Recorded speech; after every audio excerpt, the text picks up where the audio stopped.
बागेश्वर धाम यांनी असं एक वक्तव्य केलंय की 4 मुलं आपण जन्माला घालावेत, त्यातला एक जो आहे तो संघासाठी आपण समर्पित करावा. या वक्तव्याकडे आपण कसं बघताय? बघा, शेवटी जे काही साधू संत असतात ते त्यांची मतं मांडत असतात आणि मला असं वाटतं की त्याला नीट कॉन्टेक्स्टमध्ये घेतलं पाहिजे.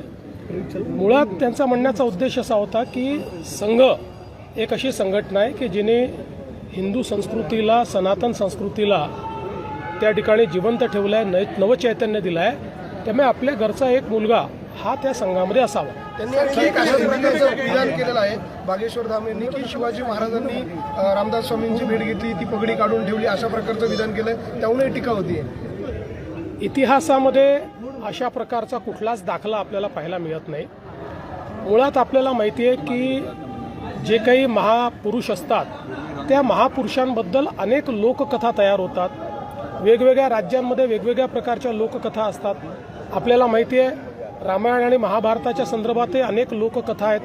त्या सगळ्याच इतिहासावर किंवा त्या ठिकाणी परिस्थितीवर अवलंबून अशा पद्धतीच्या त्या ठिकाणी तयार होत असतात किंवा झालेल्या आहेत. म्हणून मला असं वाटतं की मी याच्यावर एवढंच म्हणेन, जो इतिहास आपण शिकलेलो आहे तशा इतिहासामध्ये किंवा आपल्या इथे जे काही ग्रंथ उपलब्ध आहेत त्याच्यामध्ये अशा प्रकारचा कुठलाही दाखला नाही.